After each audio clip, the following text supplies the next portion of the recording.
Hello everyone, मैं सुमित। आप सभी का मेरे यूट्यूब चैनल सैखी जीके पर स्वागत है। आज के क्लास में हम लोग भारतीय राष्ट्र आंदोलन के चौथे एवं आखिरी चरण गांधीवादी युग के बारे में पढ़ेंगे, जिसकी शुरुआत 1919 ईस्वी में गांधी जी के राजनीति में सक्रिय रूप से प्रवेश करने के साथ हुई थी। भारत में जब गांधीवादी युग की शुरुआत हुई तब उसके साथ साथ जन आंदोलन की भी शुरुआत हुई थी। जन आंदोलन का मतलब कि वह आंदोलन जिसमें समाज के हर वर्ग ने भाग लिया हो, जैसे किसान, मजदूर, काश्तकार, पुरुष, महिला, बच्चे, विद्यार्थी, व्यापारी या फिर बुद्धिजीवी, इन सभी ने भाग लिया था। गांधीवादी युग से पहले भारत में जितने भी आंदोलन हुए, उन आंदोलनों में समाज के हर वर्ग ने भाग नहीं लिया था। तो इसलिए भारत में गांधीवादी युग के शुरुआत के साथ साथ जन आंदोलन की भी शुरुआत हुई थी। आज के क्लास में हम लोग गांधीवादी युग के 3 घटना के बारे में पढ़ेंगे, जिसने असहयोग आंदोलन की नींव रखी थी। और वह 3 घटना कौन कौन सी है? रॉलेट एक्ट, जलियांवाला बाग हत्याकांड एवं खिलाफत आंदोलन। तो आइए सर्वप्रथम हम लोग बात करते हैं रॉलेट एक्ट के बारे में। रॉलेट एक्ट, जिसे भारत में 18 मार्च 1919 ईस्वी को लागू किया गया था। रॉलेट एक्ट का वास्तविक नाम the anarchical and revolutionary crime act था, जिसे सामान्य बोलचाल में रॉलेट एक्ट कहा जाता था। तो किस एक्ट को सामान्य बोलचाल में रॉलेट एक्ट कहा जाता था? तो the anarchical and revolutionary crime act को। इसे क्यों सामान्य बोलचाल में रॉलेट एक्ट कहा जाता था, अभी उसके बारे में हम लोग जानेंगे। अब बात करते हैं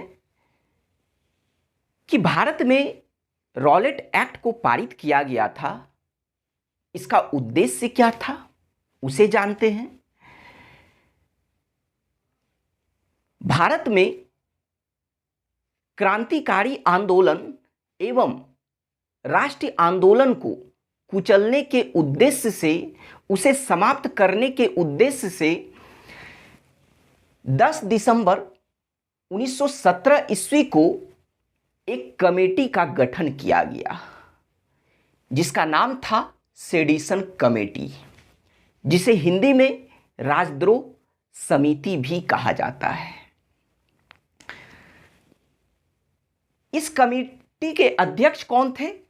तो सिडनी रॉलेट थे।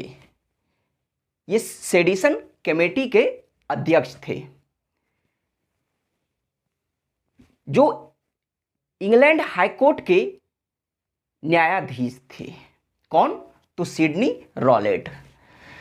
तो चूंकि ये सेडिशन कमेटी की अध्यक्षता सिडनी रॉलेट ने किया था, तो इसी वजह से सेडिशन कमेटी को सामान्य बोलचाल में रॉलेट कमेटी भी कहा जाता है। अब बात करते हैं कि सेडिशन कमेटी के सिफारिश पर 18 मार्च 1919 ईस्वी को जो रिपोर्ट पारित किया गया, जिस रिपोर्ट को पारित किया गया, किसके सिफारिश पर? तो सेडिशन कमेटी के सिफारिश पर, उसे ही the anarchical and revolutionary crime act कहा गया है। चूंकि इस कमेटी की अध्यक्षता सिडनी रॉलेट ने किया था, तो इसी वजह से the anarchical and revolutionary crime act को सामान्य बोलचाल में रॉलेट एक्ट भी कहा जाता है। तो यहां से प्रश्न क्या क्या बना कि किस एक्ट को सामान्य बोलचाल में रॉलेट एक्ट कहा जाता है, तो the anarchical and revolutionary crime act को। किस कमेटी के सिफारिश पर रॉलेट एक्ट को पारित किया गया था? तो सेडिशन कमेटी के सिफारिश पर, या हिंदी में राजद्रोह समिति या उसे ही रॉलेट कमेटी भी कहा जाता है। इसके अध्यक्ष कौन थे? किसके अध्यक्षता में सेडिशन कमेटी की स्थापना की गई थी? तो सिडनी रॉलेट के अध्यक्षता में। इसके रिपोर्ट को कब पारित किया गया था, भारत में कब लागू किया गया था? तो 18 मार्च 1919 ईस्वी को रॉलेट एक्ट को लागू किया गया था।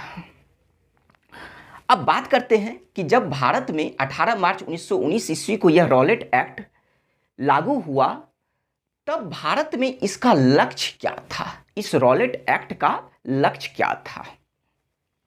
तो आइए इसके 3 लक्ष्य थे, उसके बारे में बात करते हैं। तो 3 लक्ष्य कौन कौन से थे भारत में इस रॉलेट एक्ट के? तो पहला लक्ष्य था कि किसी भी भारतीयों को संदेह के आधार पर बिना वारंट जारी किए गिरफ्तार कर लेना। पहला लक्ष्य क्या था रॉलेट एक्ट का? कि किसी भी भारतीयों को सिर्फ संदेह के आधार पर बिना वारंट जारी किए उसे गिरफ्तार कर लेना। अब बात करते हैं दूसरे लक्ष्य की। दूसरा लक्ष्य क्या था? कि बिना मुकदमा चलाए किसी भी भारतीय को जेल में बंदी बनाकर 2 साल तक रखा जा सकता था। क्या था दूसरा लक्ष्य? कि बिना मुकदमा चलाए किसी भी भारतीय को बंदी बनाकर जेल में 2 साल तक रखा जा सकता था इस एक्ट के द्वारा। तो इसका मतलब क्या हुआ कि यह जो रॉलेट एक्ट था, जिसका लोगों ने विरोध किया, जिसका भारतीयों ने विरोध किया था, तो इसका लक्ष्य था कि व्यक्तियों के यह स्वतंत्रता को सीमित करना चाहता था। क्योंकि इसका मतलब तो यही हुआ कि अगर संदेह के आधार पर सिर्फ किसी भी भारतीयों को गिरफ्तार करना और बिना मुकदमा चलाए उसे 2 साल तक बंदी बनाकर जेल में रखना, तो इसका मतलब क्या हुआ कि इसका लक्ष्य था कि भारतीयों के स्वतंत्रता को सीमित करना था, और जिसका भारतीयों ने विरोध किया था। सभी वर्ग के लोगों ने विरोध किया था, कांग्रेस ने इसका विरोध किया था। तो अब बात करते हैं कि इनके इसी लक्ष्य के वजह से इस रॉलेट एक्ट को बिना वकील, बिना अपील एवं बिना दलील वाला कानून कहा गया है। तो किस एक्ट को, किस अधिनियम को, किस कानून को बिना वकील, बिना अपील, बिना दलील वाला कानून कहा गया है? तो वह रॉलेट एक्ट को कहा गया है। कारण कि अब आप देखिए कि यह क्या लिखा हुआ है कि बिना मुकदमा चलाए। जब मुकदमा ही नहीं चलाया जाएगा तो वकील कहां से रखिएगा आप? फिर क्या था कि आप अपील भी नहीं कर सकते हैं। क्यों? क्योंकि आपको सिर्फ संदेह के आधार पर गिरफ्तार किया जा रहा है, तो आप अपील भी नहीं कर सकते हैं और ना ही आप कोई दलील दे सकते थे। तो इसी वजह से इसे बिना वकील, बिना अपील एवं बिना दलील वाला कानून कहा गया है। भारतीयों ने इस रॉलेट एक्ट को काला कानून या फिर आतंकवाद अपराध एक्ट भी कहा है। तो किस एक्ट को काला कानून कहा है भारतीयों ने? तो रॉलेट एक्ट को। किस एक्ट को ये आतंकवाद अपराध एक्ट कहा है? तो रॉलेट एक्ट को कहा गया है। अब बात करते हैं कि जब रॉलेट एक्ट पारित किया गया था, जब भारत में लागू किया गया था, तो उस समय भारत के वायसराय कौन थे? तो लॉर्ड चेम्सफोर्ड थे, जिनका कार्यकाल 1916 से 1921 ईस्वी तक रहा था। फिर बात करें कि इस एक्ट के विरोध में केंद्रीय विधानसभा से या केंद्रीय व्यवस्थापिका सभा से इस्तीफा दे दिया था। किस किस भारतीय ने रॉलेट एक्ट के विरोध में केंद्रीय विधानसभा या केंद्रीय व्यवस्थापिका सभा से इस्तीफा दिया था? तो वह 3 लोग थे। कौन कौन? तो मदन मोहन मालवीय, MM मालवीय, दूसरा मजरूल हक और तीसरा MA जिन्ना अर्थात मोहम्मद अली जिन्ना। इन तीनों ने इस एक्ट के विरोध में केंद्रीय विधानसभा से इस्तीफा दे दिया था। अब बात करें कि इसी एक्ट के विरोध में लगान ना देने का आंदोलन चलाने का सुझाव किसने दिया था, तो वह स्वामी श्रद्धानंद ने दिया था। अन्य भारतीयों की तरह गांधी जी ने भी इस एक्ट का विरोध किया और रॉलेट एक्ट के विरोध में अंग्रेजी सरकार को शैतानी सरकार कहा। किसने, तो गांधी जी ने। तो यहां से प्रश्न पूछा जाएगा कि किस एक्ट के विरोध में अंग्रेजी सरकार को गांधी जी ने शैतानी सरकार कहा, तो वह रॉलेट एक्ट के विरोध में। या फिर प्रश्न ऐसे भी पूछा जाएगा कि अंग्रेजी सरकार को शैतानी सरकार किसने कहा था, तो गांधी जी ने। फिर तीसरा प्रश्न इस तरीके से पूछा जाएगा कि गांधी जी ने अंग्रेजी सरकार को शैतानी सरकार कब कहा था, तो वह रॉलेट एक्ट के विरोध में कहा था। अब चलिए बात करते हैं कि जब गांधी जी ने भी इस एक्ट का विरोध किया, तब इसके विरोध में गांधी जी सत्याग्रह को शुरू करना चाहते थे और सत्याग्रह को शुरू करने के उद्देश्य से ही गांधी जी 24 फरवरी 1919 ईस्वी को बंबई में एक सत्याग्रह सभा की स्थापना की और इस सत्याग्रह सभा के सदस्यों ने रॉलेट एक्ट के कानूनों को न मानने का संकल्प लिया। उसके साथ साथ गिरफ्तार होने एवं जेल जाने का सामना करने का भी संकल्प लिया था। किसने, तो सत्याग्रह सभा के सदस्यों ने। तो जब गांधी जी ने 24 फरवरी 1919 ईस्वी को बंबई में सत्याग्रह सभा की स्थापना की रॉलेट एक्ट के विरोध में, और तब जाकर स्थापना करने के बाद 6 अप्रैल 1919 ईस्वी को गांधी जी ने इसी रॉलेट एक्ट के विरोध में रॉलेट सत्याग्रह को शुरू किया और पूरे भारत में रॉलेट सत्याग्रह को शुरू किया और हड़ताल की घोषणा की। पूरे भारत में हड़ताल का आह्वान किया था। किसने, तो गांधी जी ने। जब गांधी जी ने 6 अप्रैल 1919 ईस्वी को रॉलेट सत्याग्रह को शुरू किया, तब गांधी जी द्वारा यह रॉलेट सत्याग्रह जो था वह राष्ट्र स्तर पर प्रारंभ होने वाला पहला सत्याग्रह था। क्योंकि गांधी जी ने भारत में जो अपना पहला सत्याग्रह शुरू किया था वह चंपारण में, तो वह सिर्फ चंपारण तक ही सीमित था, वह राष्ट्र स्तर पर सत्याग्रह नहीं था। तो गांधी जी का पहला सत्याग्रह जो राष्ट्र स्तर पर अर्थात पूरे भारत लेवल पर शुरू किया गया था, तो वह कौन सा सत्याग्रह था, तो वह रॉलेट सत्याग्रह था, जिसे रॉलेट एक्ट के विरोध में शुरू किया गया था। तो इसका मतलब यह हुआ कि अखिल भारतीय राजनीति में गांधी जी का पहला साहसिक कदम कौन सा था, तो वह ये रॉलेट सत्याग्रह था। इस तरह का प्रश्न पूछा भी जाता है कि अखिल भारतीय यानी ऑल इंडिया लेवल पर राजनीति में गांधी जी का पहला साहसिक कदम कौन सा था, तो वह रॉलेट सत्याग्रह था। क्योंकि इससे पहले गांधी जी ने जो भी सत्याग्रह किया था वह सीमित क्षेत्र में किया था, जैसे चंपारण सत्याग्रह, अहमदाबाद मिल आंदोलन, मिल मजदूर आंदोलन और फिर खेरा आंदोलन। यह सभी एक सीमित क्षेत्र में किया गया था, लेकिन रॉलेट सत्याग्रह को पहली बार पूरे भारत लेवल पर शुरू किया गया था। अब बात करते हैं कि जब गांधी जी पूरे भारत लेवल पर रॉलेट सत्याग्रह को शुरू किए, तब गांधी जी द्वारा चलाया गया यह जो रॉलेट सत्याग्रह था यह प्रथम जन आंदोलन था। आपको कई सारे वन लाइनर किताबों में देखने को मिलेगा कि गांधी जी द्वारा चलाया गया प्रथम जन आंदोलन कौन सा था, तो वह लिखा हुआ होगा असहयोग आंदोलन, जबकि बिल्कुल गलत है। गांधी जी द्वारा चलाया गया पहला जन आंदोलन वह रॉलेट सत्याग्रह था। अब क्यों था इसके बारे में अभी हम आपको बताएंगे।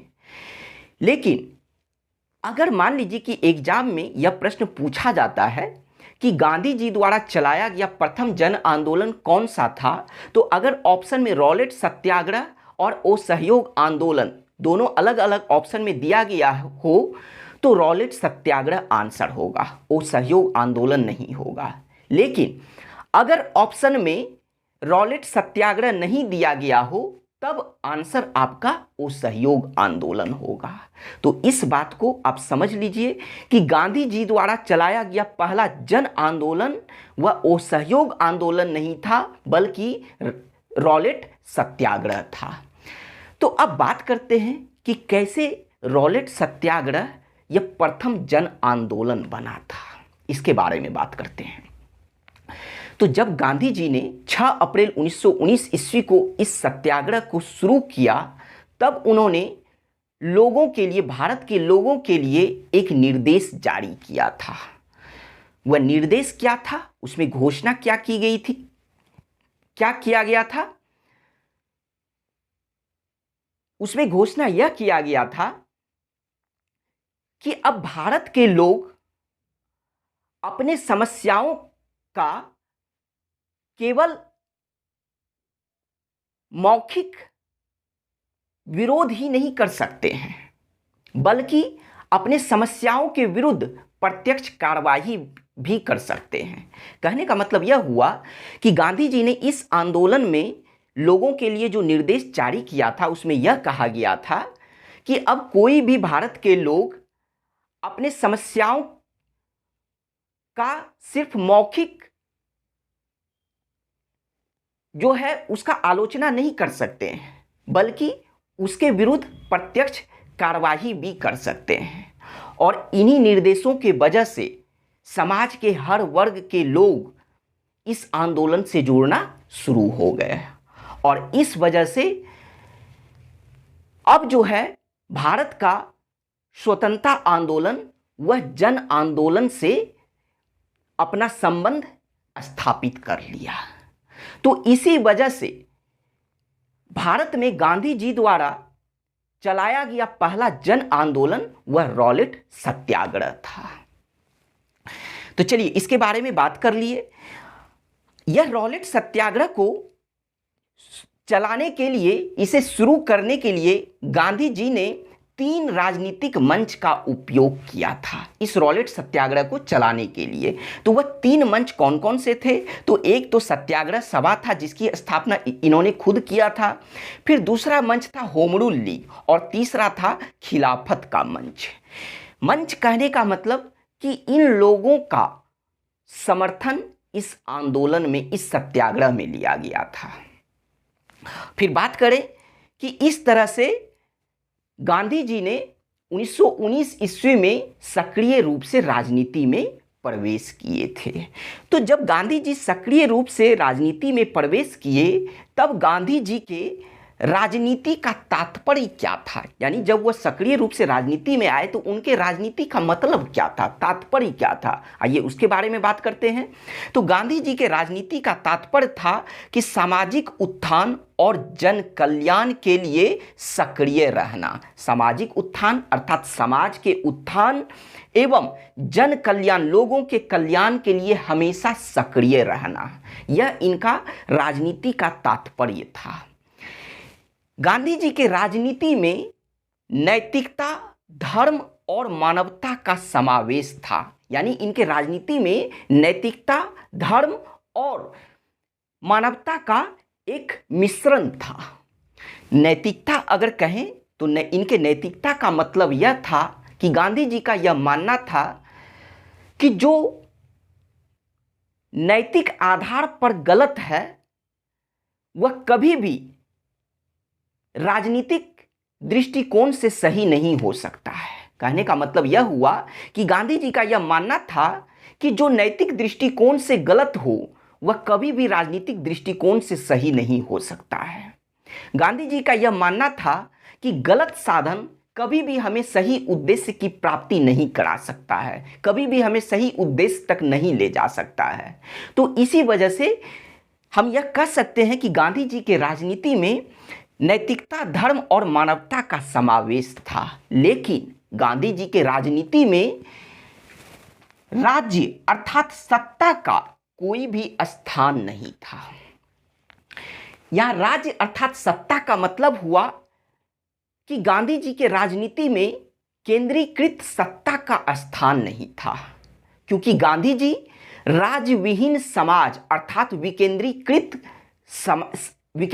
सत्ता की स्थापना करना चाहते थे, जिसका मतलब था कि ग्राम पंचायत अपने गांव का सुरक्षा एवं प्रशासन करने के लिए उन ग्राम पंचायतों को सक्रिय बनाना। तो गांधी जी क्यों राज्यविहीन समाज अर्थात विकेंद्रीकृत सत्ता की स्थापना करना चाहते थे? क्योंकि वे ग्राम पंचायत को अपने गांवों का प्रबंध एवं प्रशासन करने के लिए सक्रिय बनाना चाहते थे। तो इसी वजह से गांधी जी के राजनीति में राज्य अर्थात सत्ता का कोई स्थान नहीं था, और राज्य अर्थात सत्ता का यहां मतलब था केंद्रीकृत सत्ता, जबकि वह विकेंद्रीकृत सत्ता के पक्ष में थे। तो गांधी जी के बारे में कहा गया है कि गांधी जी समाजवादियों में एक व्यक्तिवादी और समाजवादियों में एक मार्क्सवादी थे। इसका क्या मतलब था, आइए इसे समझते हैं। तो गांधी जी समाजवादियों में एक व्यक्तिवादी, इसका मतलब यह हुआ कि गांधी जी व्यक्ति के हितों के साथ साथ समाज के हितों का भी ध्यान रखते थे, क्योंकि गांधी जी ने स्वयं लुई फिशर से कहा था कि मैं एक सच्चा समाजवादी हूं और मेरे समाजवाद का अर्थ है सर्वोदय। अब बात करते हैं कि ये समाजवादियों में एक मार्क्सवादी भी थे। इसका क्या मतलब हुआ? गांधी जी ने स्वयं कहा था कि मैं उन्हीं समस्याओं को हल करने में लगा हुआ हूं जो वैज्ञानिक समाजवाद के सामने है। यानी वैसी समस्या जो वैज्ञानिक समाजवाद के सामने है, उसी समस्या को मैं हल करने में लगा हुआ हूं। तो इसी वजह से गांधी जी को समाजवादियों में एक व्यक्तिवादी और समाजवादियों में एक मार्क्सवादी कहा गया है। किन्हें कहा गया है? तो गांधी जी को कहा गया है। अब बात करते हैं कि जब गांधी जी ने 6 अप्रैल 1919 ईस्वी को संपूर्ण भारत में रॉलेट सत्याग्रह को शुरू किया, तब रॉलेट सत्याग्रह के संबंध में ही जलियांवाला बाग हत्याकांड जैसी महत्वपूर्ण घटना घटी थी। तो यहां से एक प्रश्न पूछा जाएगा कि यह जो जलियांवाला बाग हत्याकांड है, तो यह गांधी जी के किस सत्याग्रह के संबंध में घटित हुआ था? या फिर प्रश्न ऐसे पूछा जाएगा कि जलियांवाला बाग हत्याकांड किस गांधीवादी सत्याग्रह के संबंध में घटा था? तो यह किस गांधीवादी सत्याग्रह के संबंध में जलियांवाला बाग हत्याकांड जैसी घटना घटित हुई थी? तो वह रॉलेट सत्याग्रह के संबंध में। कैसे घटी थी अभी उसके बारे में हम लोग जानेंगे, लेकिन अभी आपको यह जानना है कि जलियांवाला बाग हत्याकांड गांधी जी के रॉलेट सत्याग्रह के संबंध में ही यह घटना घटित हुई थी। और रॉलेट सत्याग्रह के ठीक बाद जलियांवाला बाग हत्याकांड हुआ था। या फिर प्रश्न ऐसे भी पूछा जाता है कि जलियांवाला बाग हत्याकांड के ठीक पहले क्या शुरू हुआ था या कौन सी घटना घटी थी?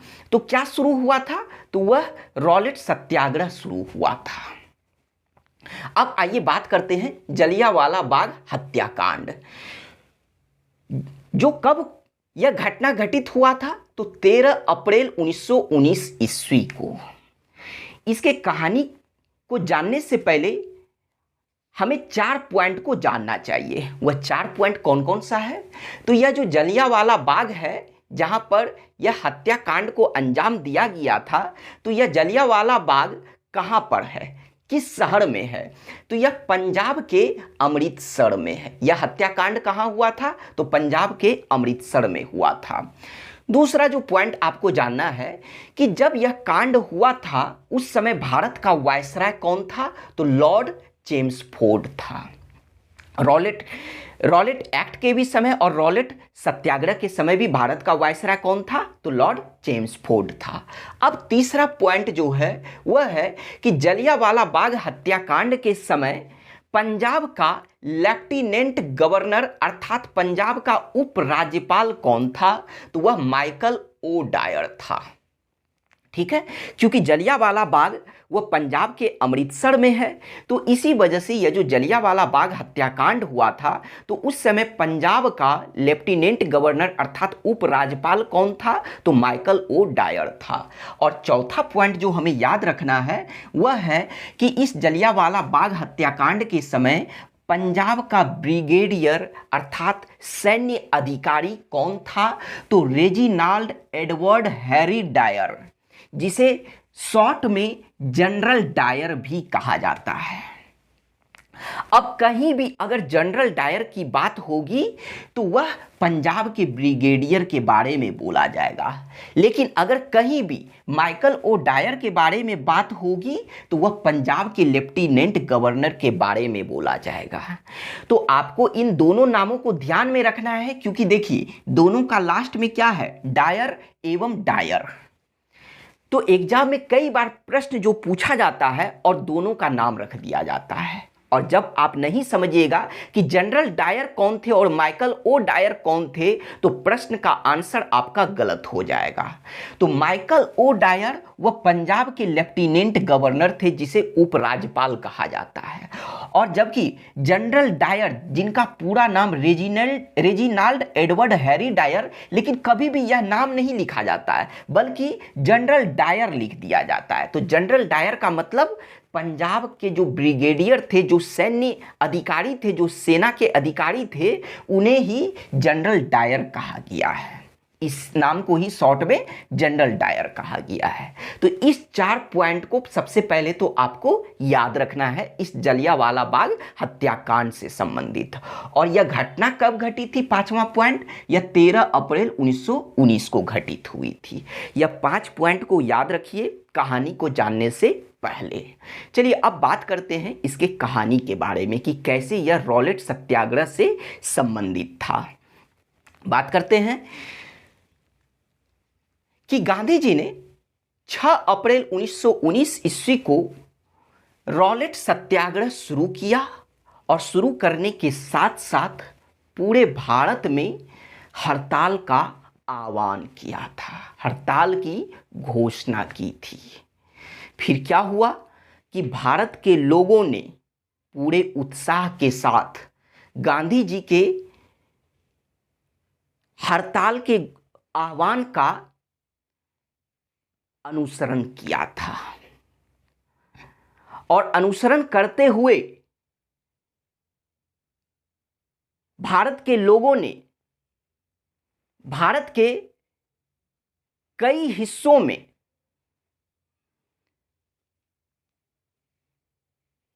सभाएं, प्रदर्शन जो है भारत के लोगों के द्वारा किया गया था। लेकिन अंग्रेजी सरकार जो थी वह इस प्रथम जन आंदोलन को कुचल देना चाहती थी, क्योंकि रॉलेट सत्याग्रह जो 6 अप्रैल को शुरू हुआ था और जिसके बाद से भारत के लोगों ने भारत के कई हिस्सों में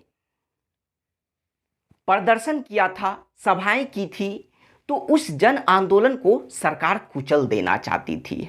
और इसी उद्देश्य से क्या हुआ कि भारत के कई हिस्सों में पुलिस ने उन निहत्थे प्रदर्शनकारियों पर गोलियां चलाई, जिसमें कई सारे निहत्थे प्रदर्शनकारी मारे गए थे। और जिसमें सबसे भीषण स्थिति पंजाब राज्य की थी। तो जब गांधी जी पंजाब के स्थिति का जायजा लेने के उद्देश्य से 8 अप्रैल 1919 ईस्वी को पंजाब जाने के लिए इन्होंने जब सोचा, तब क्या हुआ कि 8 अप्रैल 1919 ईस्वी को गांधी जी को रास्ते में ही पलवल में गिरफ्तार कर लिया गया था। पलवल जो कि उस समय पंजाब राज्य में पड़ता था, लेकिन वर्तमान में हरियाणा राज्य में पड़ता है। तो जब गांधी जी पंजाब राज्य की स्थिति का जायजा लेने के लिए 8 अप्रैल 1919 ईस्वी को पंजाब के लिए जब चले, तब गांधी जी को 8 अप्रैल 1919 ईस्वी को ही उस समय के पंजाब के पलवल में इन्हें गिरफ्तार कर लिया गया और गिरफ्तार करके इन्हें बंबई भेज दिया गया।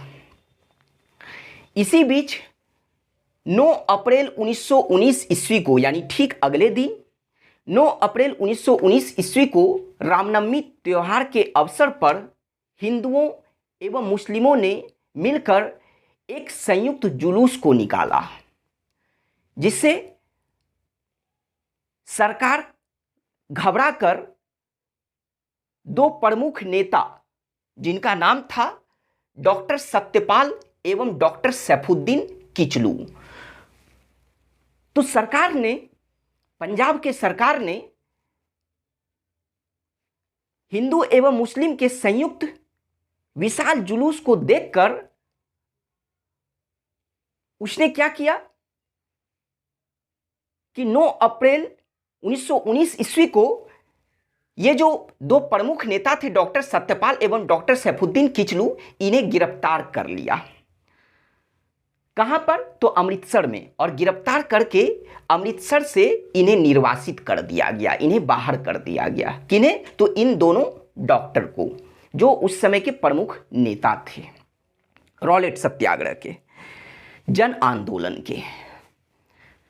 और उसके बाद फिर क्या हुआ कि इन्हें अमृतसर से निर्वासित करने के बाद जो उस समय पंजाब के lieutenant governor Michael O'Dwyer थे, इन्होंने क्या किया कि समूचे पंजाब में मार्शल लॉ अर्थात सैनिक शासन को लागू कर दिया। तो पंजाब में सैनिक शासन को लागू किसने किया था? तो पंजाब के lieutenant governor Michael O'Dwyer ने किया था। मार्शल लॉ, जिसे हिंदी में सैनिक शासन कहा जाता है, उद्देश्य क्या था कि अंग्रेजी सरकार के विरुद्ध किसी भी तरह का भारतीय विरोध प्रदर्शन नहीं कर सकते हैं। क्योंकि जब इन दोनों डॉक्टर को गिरफ्तार किया गया था, तो इन्हें बिना कारणवश गिरफ्तार किया गया था। इनका कसूर सिर्फ इतना ही था कि ये ब्रिटिश सरकार के विरुद्ध जो सभाएं की गई थी, तो उस सभा को इन्होंने संबोधित किया था। सिर्फ कसूर इनका इतना ही था। तो इसी वजह से इन दोनों प्रमुख नेता को 9 अप्रैल 1919 ईस्वी को अमृतसर में गिरफ्तार करके अमृतसर से निर्वासित कर दिया। और उसके बाद जो है समूचे पंजाब में मार्शल लॉ अर्थात सैनिक शासन को लागू कर दिया गया, ताकि फिर अंग्रेजी सरकार के विरुद्ध जो है ऐसा कोई भी जो है विरोध प्रदर्शन ना कर सके। जब पंजाब में मार्शल लॉ को लागू किया गया, तब पूरे पंजाब के सैनिक प्रशासन का अधिकार जिम्मेदारी किन्हें दिया गया? तो पंजाब के ब्रिगेडियर जनरल डायर को दिया गया। पंजाब के सैन्य अधिकारी जनरल डायर को उस मार्शल लॉ का संपूर्ण जिम्मेदारी दिया गया था। फिर क्या हुआ कि जब 9 अप्रैल 1919 ईस्वी को ये 2 प्रमुख नेता को गिरफ्तार कर लिया गया, तब इन्हीं दोनों की गिरफ्तारी के विरोध में 13 अप्रैल 1919 ईस्वी को बैसाखी के दिन पंजाब के अमृतसर के जलियांवाला बाग में एक सार्वजनिक सभा का आयोजन किया गया। जिसमें लगभग 10,000 लोग शामिल हुए थे। उसमें महिला, पुरुष, बच्चे सभी शामिल हुए थे। कहां पर? तो जलियांवाला बाग में। और वह जलियांवाला बाग कहां है? तो पंजाब के अमृतसर में है। अब प्रश्न यहां पर यह बनता है कि 13 अप्रैल 1919 ईस्वी को बैसाखी के दिन जलियांवाला बाग में लोगों का भीड़ क्यों एकत्रित हुआ था? किसके विरोध में एकत्रित हुआ था? इस तरह का प्रश्न पूछा जाता है कि 13 अप्रैल 1919 ईस्वी को बैसाखी के दिन जलियांवाला बाग में एक सार्वजनिक सभा का आयोजन या फिर वहां भीड़ जो एकत्रित हुआ था वह क्यों हुआ था या किसके विरोध में हुआ था? तो किसके विरोध में हुआ था? तो इन दोनों डॉक्टरों को गिरफ्तार जो किया गया था, तो उनकी गिरफ्तारी करने के विरोध में जलियांवाला बाग में एक सार्वजनिक सभा का आयोजन किया गया था, जिसमें लगभग 10,000 लोगों की भीड़ इकट्ठी हुई थी। फिर क्या था कि जब यहां पर सभा का आयोजन किया गया शांतिपूर्ण ढंग से इन दोनों डॉक्टर के गिरफ्तारी के विरोध में, लेकिन क्या हुआ कि तभी जो है 13 अप्रैल 1919 ईस्वी को ही पंजाब के ब्रिगेडियर, पंजाब के सैन्य अधिकारी जनरल डायर अपने 150 सैनिकों के साथ वहां पहुंच गए। कहां? तो जलियांवाला बाग में। यह जलियांवाला बाग जो था वह एक बड़ा बाग था और इससे निकलने का सिर्फ एक ही मार्ग था।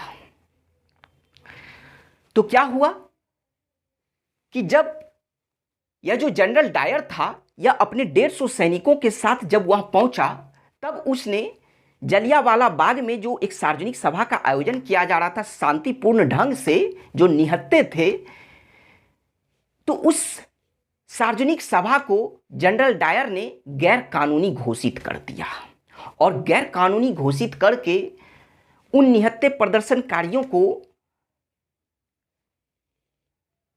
निकलने का आदेश भी नहीं दिया, उन्हें भागने का मौका भी नहीं दिया और इसने अपने 150 सैनिकों को उन निहत्थे प्रदर्शनकारियों पर, उन निहत्थे भीड़ पर गोलियां चलाने का आदेश दे दिया। तो क्या है प्रश्न कि निहत्थे भीड़ पर सैनिकों को गोलियां चलाने का आदेश 13 अप्रैल 1919 को किसने दिया था? तो वह जनरल डायर ने दिया था। अब देखिए ऑप्शन में क्या करेगा कि जनरल डायर भी लिख देगा और माइकल ओ डायर भी लिख देगा और प्रश्न पूछ देगा कि 13 अप्रैल 1919 को निहत्थे भीड़ पर गोलियां चलाने का आदेश किसने दिया था। तो अब मान लीजिए कि आपका कंसेप्ट दोनों के नाम में क्लियर नहीं है तो आप वहां कंफ्यूज हो जाइएगा। तो आदेश किसने दिया था? तो वह जनरल डायर ने दिया था। जबकि मार्शल लॉ को लागू किसने किया था? तो वह माइकल ओ डायर ने किया था और उसकी जिम्मेदारी इसने जनरल डायर को दिया था। तो जब जनरल डायर ने 13 अप्रैल 1919 ईस्वी को उस निहत्थे भीड़ पर गोलियां चलाने का आदेश दिया अपने सैनिकों को, तब उसके सैनिकों ने तब तक गोलियां चलाते रही जब तक उनकी गोलियां समाप्त नहीं हो गई और इस तरह से उस जलियांवाला बाग में लगभग 1,000 लोग मारे गए थे। वो जो निहत्थे भीड़ थे उसमें से लगभग 1,000 लोग मारे गए थे क्योंकि किन्हीं को भागने का मौका नहीं दिया गया था और तब तक गोलियां चलाते रहे, तब तक गोलियां बरसाते रहे जब तक उनकी गोलियां समाप्त नहीं हो गई। फिर क्या था कि जब यह घटना घटित हुआ 13 अप्रैल 1919 ईस्वी को बैसाखी के दिन जलियांवाला बाग में, तब इसकी भारत में हर जगह आलोचना की गई, हर जगह इसका विरोध किया गया और इसके विरोध में ही 30 मई 1919 ईस्वी को रविंद्रनाथ टैगोर ने अपना अलंकरण अर्थात अपना सम्मान या उपाधि, तो अपना उपाधि नाइटहुड या सर की उपाधि ब्रिटिश सरकार को लौटा दी। तो रविंद्रनाथ टैगोर को नाइटहुड या फिर जिसे सर भी बोला जाता है, तो नाइटहुड या सर की उपाधि रविंद्रनाथ टैगोर को किसने दिया था? तो ब्रिटिश सरकार ने दिया था। लेकिन 30 मई यानी यह जो जलियांवाला बाग हत्याकांड था, तो इस घटना के घटने के बाद रविंद्रनाथ टैगोर ने इसका विरोध करते हुए 30 मई 1919 ईस्वी को नाइटहुड या सर की उपाधि ब्रिटिश सरकार को वापस कर दी। तो अब देखिए यहाँ पर प्रश्न कैसे घुमाया जाता है कि प्रश्न जो आपसे पूछ दिया जाएगा कभी कभी कि 30 मई, देखिए डेट लिख दिया जाएगा, ठीक है, और जलियांवाला बाग कांड यह सब इन सभी चीजों का जिक्र भी नहीं किया जाएगा प्रश्न में, ठीक है। प्रश्न देखिए कैसे पूछा जाएगा कि 30 मई 1919 ईस्वी को अपना अलंकरण ब्रिटिश भारत सरकार को किसने लौटा दिया था, ठीक है। तो अब यह डेट आपको चूंकि ध्यान में रखना कि यह 30 मई किसके बाद यह घटना, मतलब यह जो डेट आ रहा है किस घटना के बाद आ रहा है, तो जलियांवाला बाग यानी 13 अप्रैल 1919 के बाद यह डेट आ रहा है। तो उस संदर्भ में भी आपको ध्यान में रखना है कि 30 मई 1919 को अपना अलंकरण अर्थात अपना ऑनर अर्थात अपना सम्मान ब्रिटिश भारत सरकार को किसने लौटा दिया था? तो रविंद्रनाथ टैगोर ने। एक तो इस तरह से प्रश्न पूछा जाता है, और फिर जो पूछा जाएगा कि जलियांवाला बाग हत्याकांड के विरोध में अपनी नाइटहुड या सर की उपाधि किसने लौटा दी थी? तो रविंद्रनाथ टैगोर ने लौटा दी थी।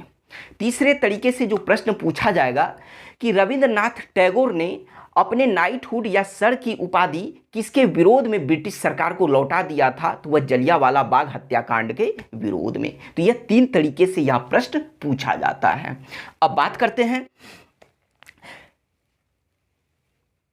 कि जिस तरह से रविंद्रनाथ टैगोर ने अपना उपाधि ब्रिटिश सरकार को लौटा दिया, ठीक उसी तरह से इस जलियांवाला बाग हत्याकांड के विरोध में वायसराय की कार्यकारिणी परिषद से इस्तीफा या त्याग पत्र किसने दे दिया था? तो सर शंकरन नायर ने। इन्होंने वायसराय की कार्यकारिणी परिषद से इस्तीफा दे दिया था। किसके विरुद्ध? तो जलियांवाला बाग हत्याकांड के विरोध में। अब बात करते हैं कि यह जो जलियांवाला बाग हत्याकांड हुआ था, तो इस जलियांवाला बाग हत्याकांड को निवारक हत्या कहा है या निवारक हत्या की संज्ञा की उपाधि दिया है। तो वह किसने दिया है? तो उस समय के भारत सचिव एडविन मॉन्टेग्यू ने जलियांवाला बाग हत्याकांड को निवारक हत्या की संज्ञा प्रदान की है। तो निवारक हत्या की संज्ञा किस हत्याकांड को दिया गया है? तो जलियांवाला बाग हत्याकांड को दिया गया। किसने? तो भारत सचिव एडविन मॉन्टेग्यू ने। जबकि जलियांवाला बाग हत्याकांड को जानबूझकर की गई क्रूर हत्या यानी जानबूझकर की गई क्रूर हत्या यह किसने कहा है? तो अंग्रेज अधिकारी CF एंड्रूज ने कहा है, जिसे चार्ल्स एंड्रूज भी कहा जाता है। यह वही CF एंड्रूज हैं जिसे गांधी जी ने दीनबंधु की उपाधि से सम्मानित किया था। यह वही CF एंड्रूज हैं जो गांधी जी के स्वतंत्रता आंदोलन के दौरान मतलब अंग्रेज मित्र थे, यानी घनिष्ठ अंग्रेज मित्र थे। कौन? तो CF एंड्रूज, जिसे चार्ल्स एंड्रूज कहा जाता है। तो इन्होंने ही इस जलियांवाला बाग हत्याकांड को जानबूझकर की गई क्रूर हत्या कहा है। फिर क्या था कि इसकी हर जगह आलोचना की जा रही थी। इसके जांच के लिए, इस हत्याकांड के जांच के लिए जो भारतीयों के द्वारा मांग की जा रही थी, और उसमें से कांग्रेस ने बार बार सरकार से इस हत्याकांड के विरुद्ध जांच करने की मांग कर रहे थे। और तब जाकर क्या हुआ कि उस समय जो भारत के सचिव थे, यानी भारत सचिव थे एडविन मॉन्टेग्यू, तब एडविन मॉन्टेग्यू ने इस हत्याकांड की जांच के लिए 14 अक्टूबर 1919 ईस्वी को एक कमेटी का गठन किया, एक समिति का गठन किया, जिसे डिसऑर्डर इंक्वायरी कमेटी कहा गया है। तो चूंकि इस डिसऑर्डर इंक्वायरी कमेटी की अध्यक्षता विलियम हंटर ने किया था, तो इसी वजह से इस डिसऑर्डर इंक्वायरी कमेटी को सामान्य बोलचाल में हंटर कमीशन भी कहा जाता है, जिसे हिंदी में हंटर आयोग भी कहा जाता है। तो हंटर कमीशन या हंटर आयोग किसे कहा गया है सामान्य बोलचाल में? तो डिसऑर्डर इंक्वायरी कमेटी को कहा गया है, जिसकी स्थापना, जिसका गठन 14 अक्टूबर 1919 ईस्वी को किस लिए किया गया था? तो जलियांवाला बाग हत्याकांड की जांच के लिए। और इसके अध्यक्ष कौन थे? तो विलियम हंटर थे। तो इस हंटर कमीशन में, इस हंटर आयोग में विलियम हंटर के साथ साथ कुल 5 अंग्रेज सदस्य थे, और जबकि इसमें 3 भारतीय सदस्य भी शामिल थे इस हंटर आयोग में। और वह 3 भारतीय सदस्य कौन कौन थे? तो एक का नाम है चिमनलाल हरिलाल शीतलवाड़ा, दूसरे भारतीय थे साहिबजादा सुल्तान अहमद खां, जबकि तीसरे भारतीय थे पंडित जगत नारायण। यह तीनों भारतीय इस हंटर कमीशन में शामिल थे। क्या हुआ कि जब तक इस हंटर कमीशन का रिपोर्ट आता, लेकिन उस हंटर कमीशन की रिपोर्ट के आने से पहले सरकार ने क्या किया कि दोषियों को बचाने के लिए, यह जो जलियांवाला बाग हत्याकांड के जो दोषी थे, तो उन दोषियों को बचाने के लिए इंडेमनिटी एक्ट, अर्थात जिसे हिंदी में क्षतिपूर्ति अधिनियम कहा जाता है। तो क्या हुआ कि जब तक यह हंटर कमीशन का रिपोर्ट पारित होता, लेकिन उसके पारित होने से पहले सरकार ने क्या किया कि उसने इंडेमनिटी एक्ट को पारित कर दिया, अर्थात जिसे हिंदी में बोलते हैं क्षतिपूर्ति अधिनियम को पारित किया। किस लिए? तो जलियांवाला बाग हत्याकांड में जो दोषी थे उसे बचाने के लिए। और इसी वजह से यह इंडेमनिटी एक्ट या क्षतिपूर्ति अधिनियम को व्हाइट वॉशिंग बिल भी कहा जाता है। तो किसे व्हाइट वॉशिंग बिल कहा गया है? तो इंडेमनिटी एक्ट या फिर जिसे क्षतिपूर्ति अधिनियम कहते हैं उसे ही व्हाइट वॉशिंग बिल कहा गया है। और उसके बाद चूंकि इस एक्ट में जो है, इस एक्ट के द्वारा दोषियों का बचाव किया गया था, लेकिन फिर क्या हुआ, उसके बाद मार्च 1920 ईस्वी में यह हंटर कमीशन ने अपना रिपोर्ट पारित किया, जिसे हंटर रिपोर्ट कहा गया है। तो जब यह हंटर रिपोर्ट पारित हुआ, तब इस हंटर रिपोर्ट में भी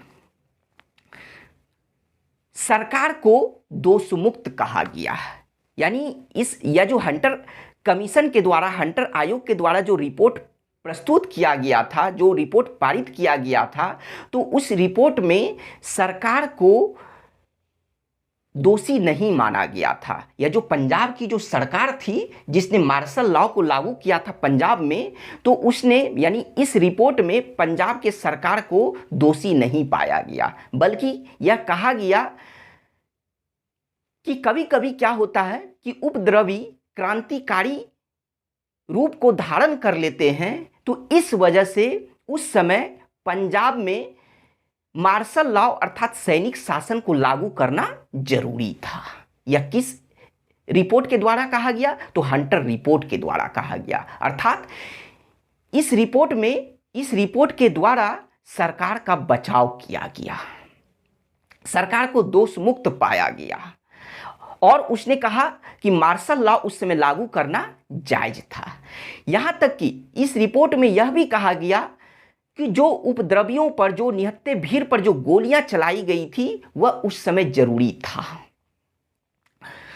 और सिर्फ यह कहा गया कि वह जो जनरल डायर का जो निर्णय था, वह सिर्फ भूलवश निर्णय लिया गया था। और इसी वजह से जब यह रिपोर्ट पारित हुआ, तब इस रिपोर्ट के द्वारा जो है, यह जो पंजाब के ब्रिगेडियर थे जनरल डायर, तो इस जनरल डायर को सिर्फ पद मुक्त कर दिया गया। यानी यह जो ब्रिगेडियर के पद पर थे, सैन्य अधिकारी के पद पर थे, सिर्फ इन्हें पद से हटा दिया गया। सिर्फ इतनी ही, मतलब इतना ही कार्य इनके साथ किया गया था।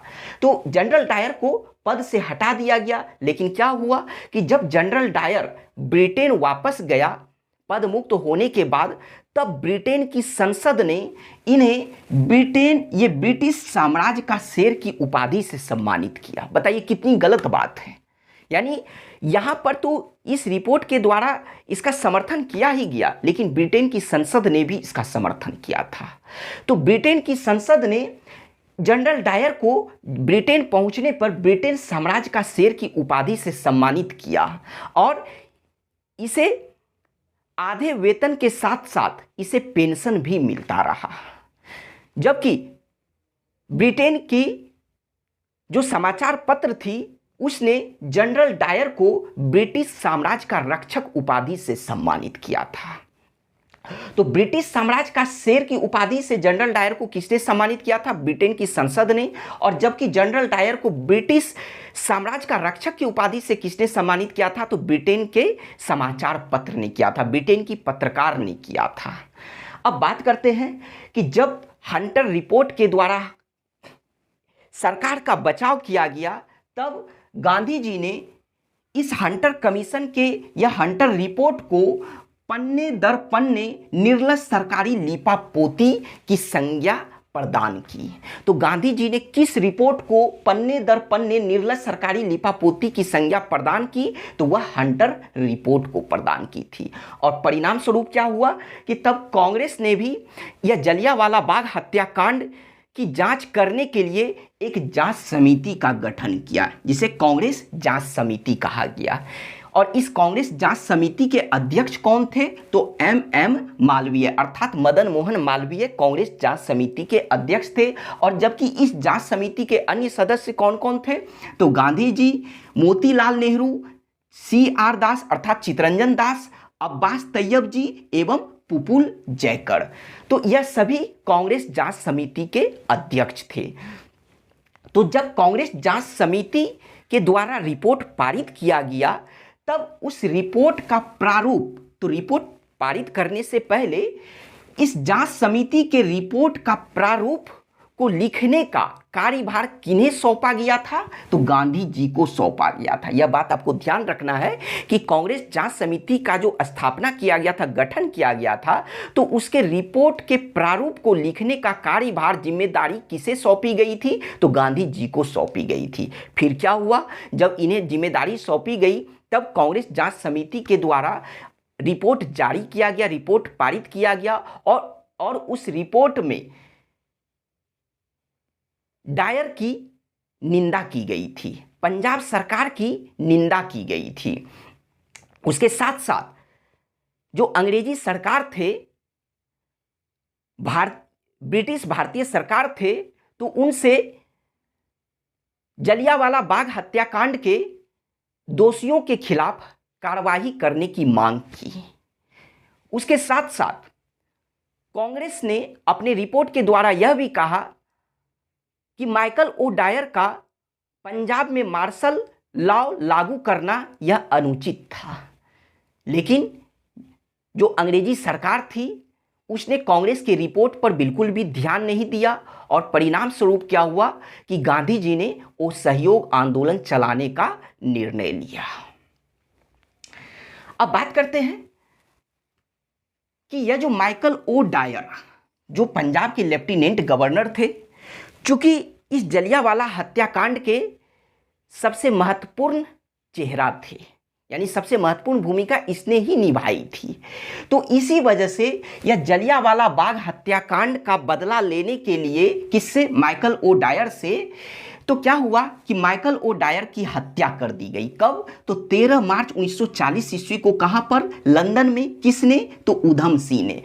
उधम सिंह जो पंजाब के क्रांतिकारी नेता थे, तो इन्होंने क्या किया? जलियांवाला बाग हत्याकांड की बदला लेने के लिए उधम सिंह ने क्या किया कि 13 मार्च 1940 ईस्वी में लंदन में माइकल ओ डायर की गोली मारकर हत्या कर दी। किस रूप में हत्या की? तो गोली मारकर हत्या कर दी। और परिणाम स्वरूप क्या हुआ कि उधम सिंह को 1940 ईस्वी में ही लंदन में फांसी की सजा दी गई। और इससे पहले हम लोग पढ़ चुके हैं कि लंदन में और किस भारतीय क्रांतिकारी नेता को फांसी की सजा दी गई थी? तो मदन लाल ढींगरा को। उसने किसकी हत्या की थी लंदन में? तो कर्नल वायली की हत्या की थी। तो उसी वजह से लंदन में जो है दो भारतीय क्रांतिकारी नेता को जो है फांसी की सजा दी गई थी। एक मदन लाल ढींगरा और दूसरा उधम सिंह को दिया गया था।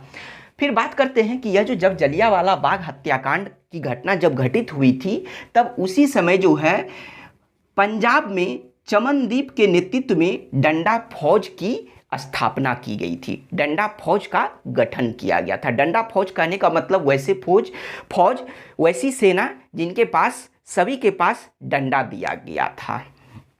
तो पंजाब में चमनदीप के नेतृत्व में डंडा फौज की स्थापना की गई थी, उसका गठन किया गया था कब? तो जलियांवाला बाग हत्याकांड के समय में। तो यह तो था जलियांवाला बाग हत्याकांड। अब बात करते हैं तो हम लोग यह समझे कि देखें कि कैसे जलियांवाला बाग हत्याकांड जो घटना जो घटित हुआ था वह गांधी जी के रॉलेट सत्याग्रह से संबंधित था, क्योंकि ना रॉलेट सत्याग्रह मतलब कि शुरू होता और ना यह घटना घटती, लेकिन देश के लिए रॉलेट सत्याग्रह जरूरी था। अब बात करते हैं अगले आंदोलन की, तो वह है खिलाफत आंदोलन। खिलाफत आंदोलन जो 1919 से 1924 ईस्वी तक भारत में चला। आइए इसके बारे में बात करते हैं। खिलाफत आंदोलन जो एक राजनीतिक धार्मिक आंदोलन था, जिसे मुख्य रूप से भारत के मुसलमानों के द्वारा चलाया गया था, जिसका भारत के राजनीतिक से प्रत्यक्ष संबंध नहीं था। तो कहने का मतलब यह हुआ कि यह जो खिलाफत आंदोलन की शुरुआत की गई थी 1919 ईस्वी में, तो यह भारत में मुख्य रूप से मुसलमानों के द्वारा चलाया गया था। लेकिन यह जो खिलाफत आंदोलन था वह एक राजनीतिक धार्मिक आंदोलन था, जिसका भारत के राजनीति से प्रत्यक्ष संबंध नहीं था। तो आइए बात करते हैं कि इस खिलाफत आंदोलन को शुरू करने का कारण क्या था। तो इसका कारण था कि तुर्की साम्राज्य का विभाजन करके खलीफा को पद से हटाना, यही कारण था खिलाफत आंदोलन को शुरू करने का। तो आइए इस कारण को हम लोग अच्छे से समझते हैं कि क्या था यह कारण। तो क्या था कि तुर्की का सुल्तान जो तुर्की का खलीफा भी होता था, तो भारत के मुसलमान के साथ साथ विश्व के जितने भी मुसलमान थे वो सभी मुसलमान तुर्की के खलीफा को अपना धार्मिक प्रमुख मानते थे। तो इसका मतलब यह हुआ कि उन सभी मुसलमानों का सहानुभूति तुर्की को प्राप्त था। तो फिर क्या हुआ कि जब 1914 ईस्वी में प्रथम विश्व युद्ध की शुरुआत हुई, तब प्रथम विश्व युद्ध के दौरान तुर्की ने ब्रिटेन के विरुद्ध जर्मनी का साथ दिया। तो जब उसने ब्रिटेन के विरुद्ध जर्मनी का साथ दिया प्रथम विश्व युद्ध में, तब उस समय भारतीय मुसलमानों को यह चिंता हुई कि प्रथम विश्व युद्ध के समाप्ति के बाद ब्रिटेन तुर्की से बदला लेगा। लेकिन ब्रिटेन के जो उस समय प्रधानमंत्री लॉर्ड जॉर्ज थे, तो उन्होंने भारतीय मुसलमानों का प्रथम विश्व युद्ध में समर्थन प्राप्त करने के उद्देश्य से घोषणा की कि प्रथम विश्व युद्ध के समाप्ति के बाद तुर्की के साथ किसी भी प्रकार का अन्याय नहीं किया जाएगा। और यह घोषणा करके उसने भारतीय मुसलमान का प्रथम विश्व युद्ध में समर्थन प्राप्त कर लिया, उसे शामिल कर लिया। लेकिन क्या हुआ कि जब 1918 ईस्वी में प्रथम विश्व युद्ध समाप्त हुआ, तब जर्मनी की हार हुई, और जर्मनी की जब हार हुई तो उसके साथ साथ तुर्की की भी हार हुई।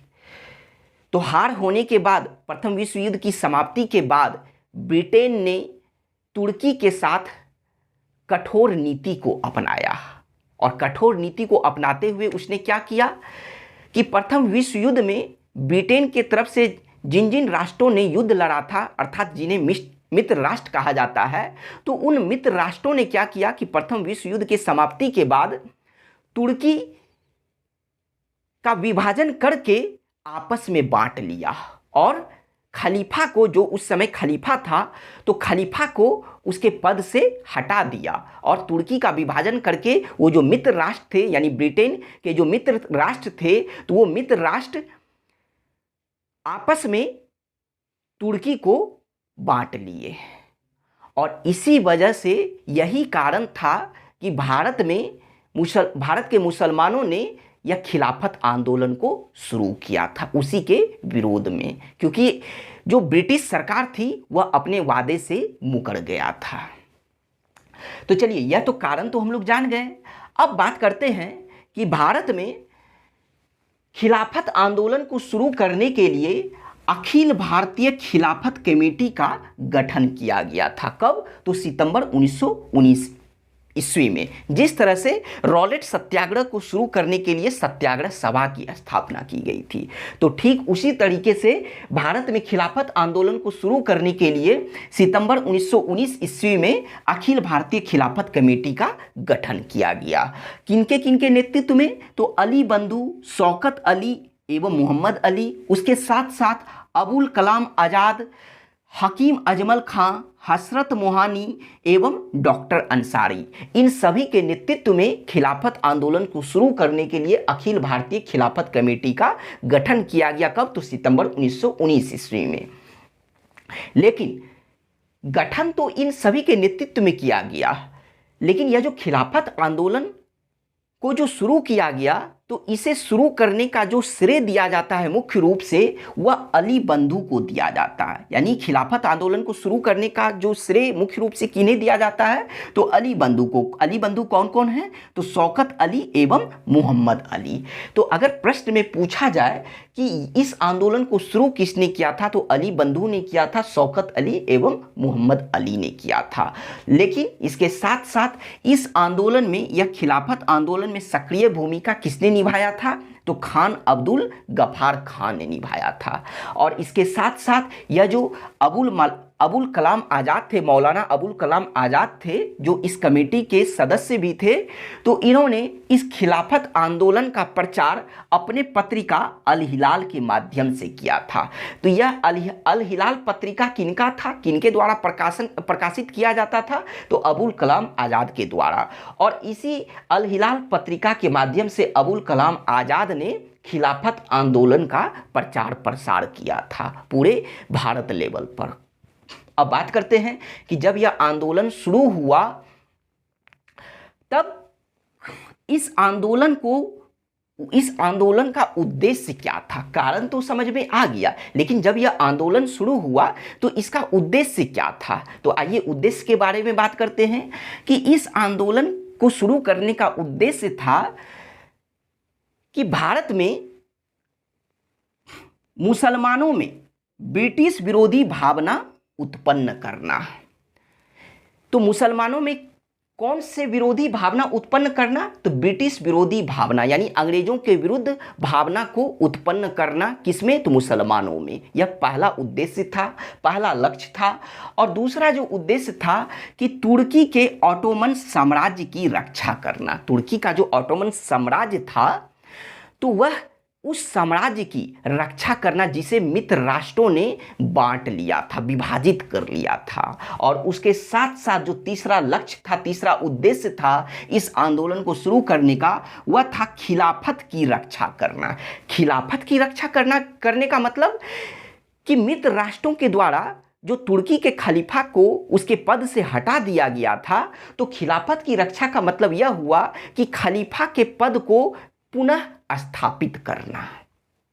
यही होता है खिलाफत की रक्षा करना।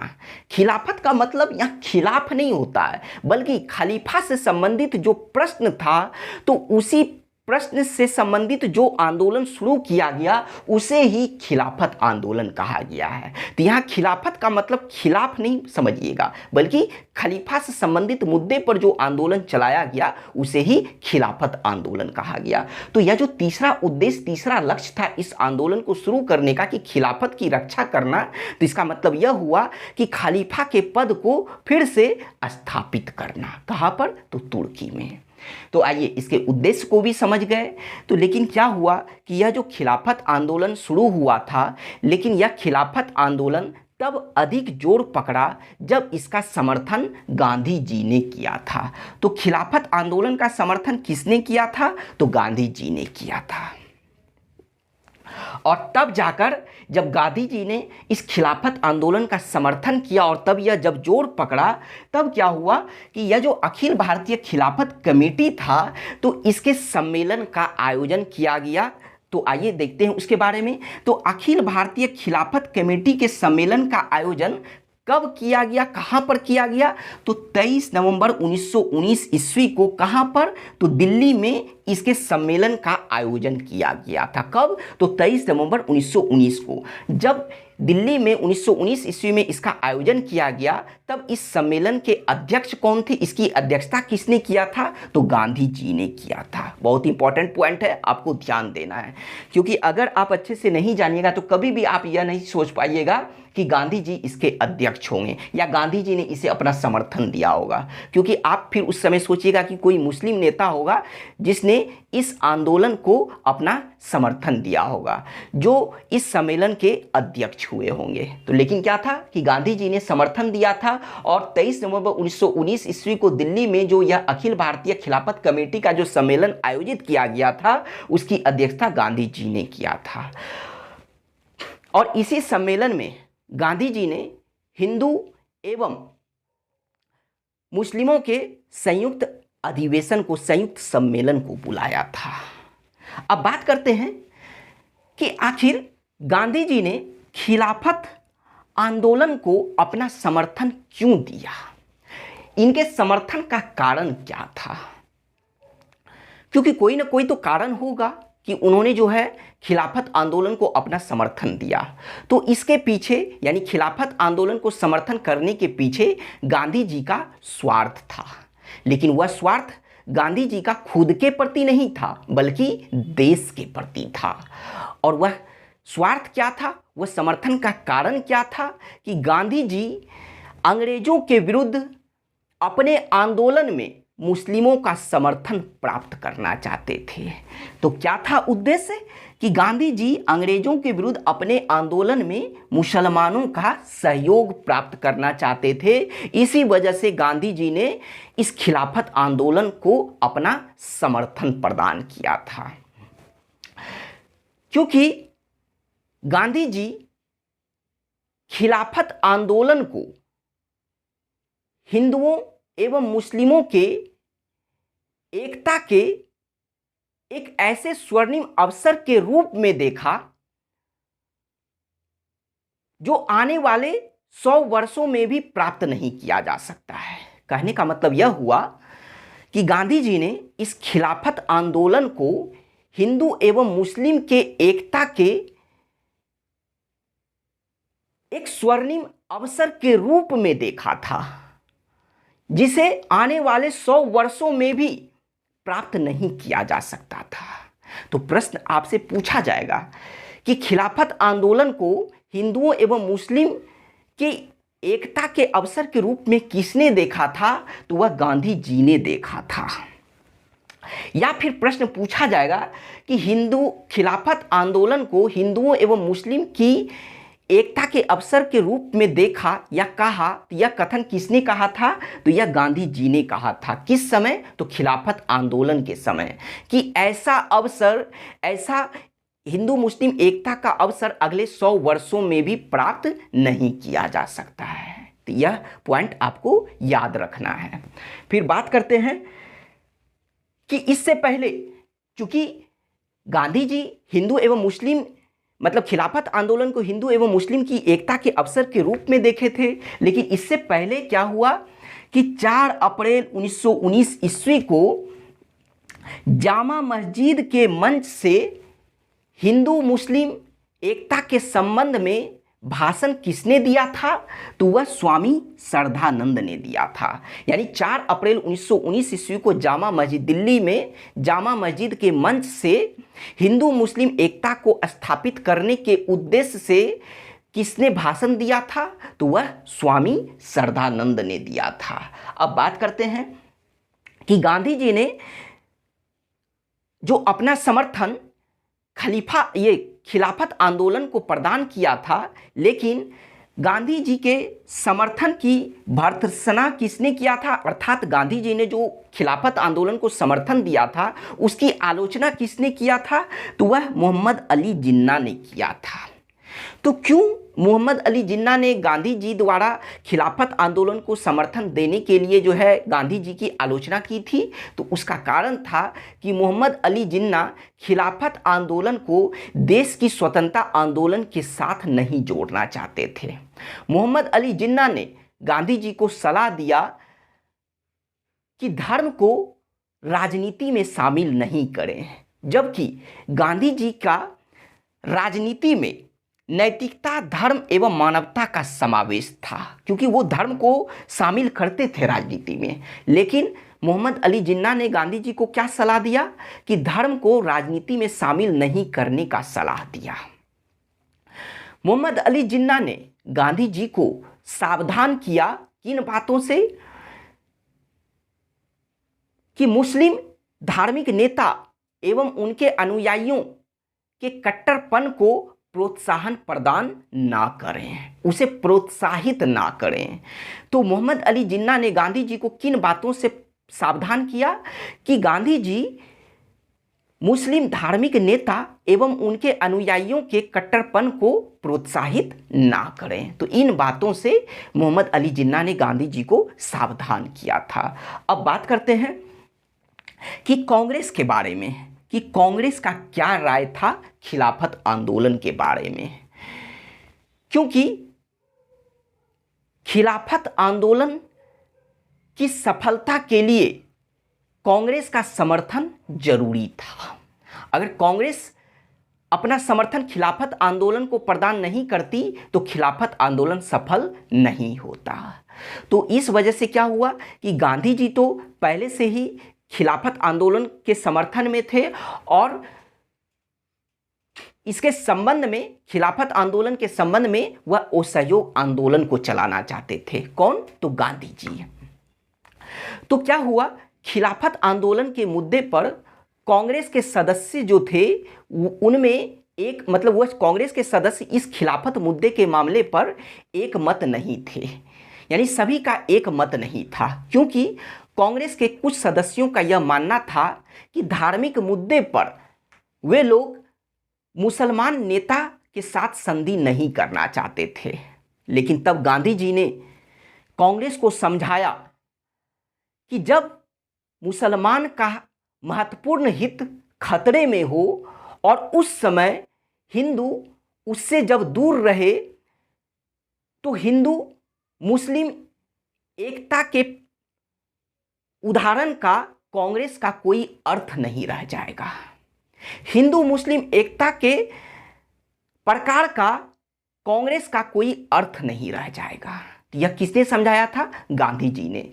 गांधी जी के समझाने के बाद तब कांग्रेस ने क्या किया कि खिलाफत आंदोलन का समर्थन कर दिया। तो कांग्रेस ने खिलाफत आंदोलन का समर्थन किया था किन उद्देश्यों से? तो दो उद्देश्य की वजह से। उद्देश्य था कि एक, तुर्की में खलीफा के पद का फिर से स्थापना करना, यानी खलीफा के पद को पुनः स्थापित करना। और दूसरा जो कांग्रेस का उद्देश्य था खिलाफत आंदोलन को समर्थन करने का, वह था कि भारत में मुस्लिमों की सहानुभूति प्राप्त करना, मुस्लिम लोगों की, मुस्लिम नेता की सहानुभूति प्राप्त करना। तो जब कांग्रेस ने ये खिलाफत आंदोलन को अपना समर्थन प्रदान किया, तब क्या हुआ कि मुस्लिम लीग ने भी राजनीतिक मुद्दे पर भारतीय राष्ट्रीय कांग्रेस का खुलकर समर्थन कर दिया और पूरी तरीके से समर्थन किया। चलिए अब आगे बात करते हैं कि जब कांग्रेस ने इस खिलाफत आंदोलन का समर्थन किया, लेकिन तब फिर भी कांग्रेस के जो एक सदस्य थे जिनका नाम था मदन मोहन मालवीय, तो इन्होंने इस खिलाफत आंदोलन को अपना समर्थन नहीं दिया। कांग्रेस के द्वारा समर्थन प्रदान करने के बाद गांधी जी ने फरवरी 1920 ईस्वी में असहयोग आंदोलन को शुरू करने की घोषणा की थी। और तब जाकर क्या हुआ कि जून 1920 ईस्वी में अखिल भारतीय खिलाफत कमेटी का सम्मेलन का आयोजन किया गया। कहाँ पर? तो इलाहाबाद में। और इसी सम्मेलन में अखिल भारतीय खिलाफत कमेटी के सदस्यों ने गांधी जी को असहयोग आंदोलन का नेतृत्व करने का अनुरोध किया था। यानी गांधी जी से असहयोग आंदोलन का नेतृत्व करने के लिए अनुरोध किया था, उनसे विनती की थी। तो किस सम्मेलन में? तो यह जो अखिल भारतीय खिलाफत सम्मेलन जो जून 1920 में इलाहाबाद में हुआ था, इसी सम्मेलन में। उसके बाद फिर क्या हुआ? 1 अगस्त 1920 ईस्वी को गांधी जी ने खिलाफत आंदोलन को शुरू किया और उसके ठीक बाद 10 अगस्त 1920 ईस्वी को सेवरेस की संधि की गई। किसके साथ? तो मित्र राष्ट्र एवं तुर्की के बीच में। इसी सेवरेस की संधि के द्वारा जो है मित्र राष्ट्रों ने अर्थात ब्रिटेन और मित्र राष्ट्रों ने क्या किया कि तुर्की का विभाजन करके आपस में बांट लिया और खलीफा को पद से हटा दिया। फिर उसके बाद बात करें कि 31 अगस्त 1920 ईस्वी को खिलाफत आंदोलन के सदस्यों ने खिलाफत दिवस को मनाया और उसके बाद खिलाफत आंदोलन के दौरान ही एक व्यक्ति थे जिनका नाम था हकीम अजमल खां। तो हकीम अजमल खां ने ब्रिटिश सरकार के द्वारा जो इन्हें पहले 1908 ईस्वी में उपाधि दी गई थी जिसका नाम था हाजिक उल मुल्क, तो हाजिक उल मुल्क उपाधि को हकीम अजमल खां ने यही खिलाफत आंदोलन के दौरान ब्रिटिश सरकार को वापस कर दिया। अब फिर बात करते हैं कि 1922 ईस्वी में क्या हुआ कि मुस्तफ़ा कमाल पाशा के नेतृत्व में तुर्की की जनता ने तुर्की में विद्रोह कर दिया। किसके नेतृत्व में? तो मुस्तफ़ा कमाल पाशा के नेतृत्व में। कब? 1922 ईस्वी में। और विद्रोह करते हुए उन्होंने क्या किया कि तुर्की के जो उस समय जो खलीफा थे जिनका नाम था सुल्तान मोहम्मद चतुर्थ, तो उसे खलीफा के पद से हटाकर अब्दुल मजीद को खलीफा घोषित किया और खलीफा घोषित करने के साथ साथ खलीफा के संपूर्ण राजनीतिक अधिकार को छीन लिया। तो खलीफा के संपूर्ण राजनीतिक अधिकार को किसने छीना था? तो मुस्तफ़ा कमाल पाशा ने। कब? तो 1922 ईस्वी में। और उसके बाद क्या हुआ कि उसका विरोध करने के लिए 1924 ईस्वी में भारतीय खिलाफत कमेटी ने एक शिष्टमंडल को विरोध प्रदर्शन करने के लिए कहाँ भेजा? तो तुर्की भेजा। कब? 1924 ईस्वी में, मुस्तफ़ा कमाल पाशा के उस कामों का विरोध करने के लिए। लेकिन फिर क्या था कि 3 मार्च 1924 ईस्वी को मुस्तफ़ा कमाल पाशा ने न केवल उस भारतीय खिलाफत कमेटी के शिष्टमंडल की उपेक्षा की बल्कि उसके साथ साथ 3 मार्च 1924 ईस्वी को तुर्की में खलीफा का पद ही समाप्त कर दिया। और खलीफा का पद समाप्त करने के बाद जो है धर्मनिरपेक्ष राज्य की स्थापना की और मित्र राष्ट्र से संधि कर लिया था। किसने? तो मुस्तफ़ा कमाल पाशा ने। कब? तो 1924 ईस्वी में। तो यह जब खलीफा का पद 1924 ईस्वी में समाप्त हुआ तो खलीफा के पद के समाप्त होने के साथ साथ भारत में भी यह जो खिलाफत आंदोलन था वह समाप्त हो गया। कब? तो 1924 ईस्वी में। और जब मुस्तफ़ा कमाल पाशा ने जो धर्मनिरपेक्ष राज्य की स्थापना करके मित्र राष्ट्र से संधि की तो पूरे ये यूरोप के तर्ज पर ही पूरे तुर्की में कानून व्यवस्था को स्थापित किया था। अब बात करते हैं कि जब 1924 ईस्वी में यह खिलाफत आंदोलन समाप्त हुआ तो इसके परिणाम क्या क्या हुए, यानी इसके परिणाम क्या निकले? तो इसके 2 परिणाम निकले। यह खिलाफत आंदोलन भले ही भारत के राजनीति से प्रत्यक्ष रूप से यह संबंधित नहीं था, लेकिन इस खिलाफत आंदोलन ने ही असहयोग आंदोलन की नींव रखी थी। यानी नींव जो है, ऐसे तो रॉलेट सत्याग्रह जलियांवाला बाग भी रखा था, लेकिन असहयोग आंदोलन ने भी खिलाफत आंदोलन की नींव रखी थी। और दूसरा जो परिणाम था वह यह था कि खिलाफत आंदोलन ने ही भारत में हिंदू एवं मुस्लिम के एकता को प्रोत्साहित करने में महत्वपूर्ण भूमिका निभाई थी। तो इसका मतलब यह हुआ कि खिलाफत आंदोलन ने ही भारत में हिंदुओं एवं मुस्लिमों के बीच मतभेद को कम किया था। तो यह तो था परिणाम। अब बात करते हैं कि एक अंग्रेज अधिकारी थे जिनका नाम था एचिंसन। तो एचिंसन ने खिलाफत आंदोलन एवं असहयोग आंदोलन के संदर्भ में कहा कि हमने हिंदुओं एवं मुस्लिमों को आपस में, मतलब हम हिंदुओं एवं मुस्लिमों को आपस में लड़ा नहीं सके। तो यह किसने कहा था? तो अंग्रेज अधिकारी एचिंसन ने किस आंदोलन के संदर्भ में? तो खिलाफत एवं असहयोग आंदोलन के संदर्भ में कहा था। तो इस तरीके से आज हम लोगों का मतलब यह गांधीवादी युग के दौरान 3 महत्वपूर्ण आंदोलन समाप्त हुआ, जिसने असहयोग आंदोलन की नींव रखी थी भारत में। और अगले क्लास में हम लोग असहयोग आंदोलन के बारे में पढ़ेंगे। तो आपको आज का वीडियो कैसा लगा आप हमें कमेंट में जरूर बताइए।